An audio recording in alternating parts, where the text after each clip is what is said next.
Hello and welcome to this video tutorial on creating a quote in ManuDyn Cloud 9. If this is the first time your system has been configured, a configuration wizard will be displayed and the top 7 items should be marked as completed if you have worked through the previous videos in the Getting Started series. The next item on the checklist is to create a quote. To do so, click on this link, or if you don't see the wizard, go to the Quoting menu group and click the Quote Entry and Review menu item. The Quote Entry and Review screen is similar to other data entry screens in ManuDyn in that there is a blue toolbar at the top of the content area where we can enter the record that we wish to work with.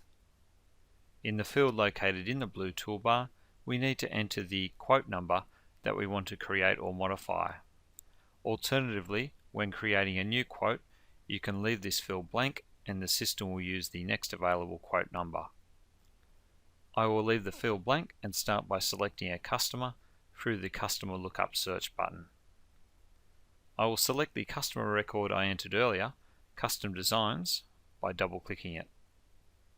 The system has loaded in the default contact, delivery address, currency and tax information for the entered customer, and I will proceed to enter my initials as the sales code for this quote. In the bottom half of the tab is the items grid, which lists the line items for this quote. To edit or view an entry, click on the corresponding row in the grid. To enter a new entry, click on the empty row at the bottom of the grid. Either type in an item code or use the Lookup Search button to select the item. In our case, we will use the item we created in the Creating a Manufactured Item video.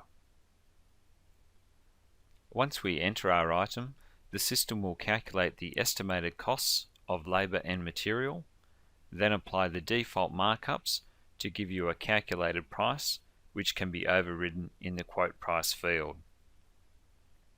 If you want to alter the markups, click the Modify Standard Markup button.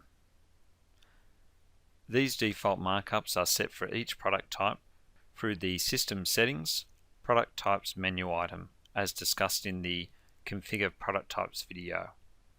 To see the effect of changing a markup, just tab away from the field after typing in a new value, or click the Refresh Cost button. You can also enter a value for any additional charges or shipping costs. When finished, click the OK button to return this information to the grid.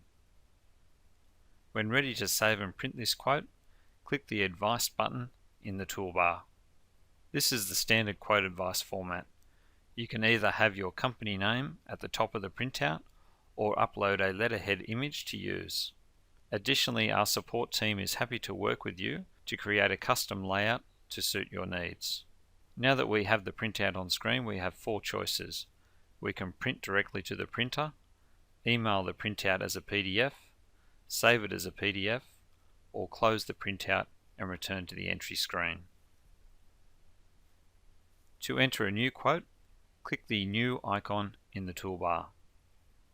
Once you have finished entering quotes, you can return to the home page by clicking the Home Page button at the top of the screen or by clicking on the Exit button in the toolbar. In the next video tutorial, we will create a sales order record in the system. Click on the link to start the next video.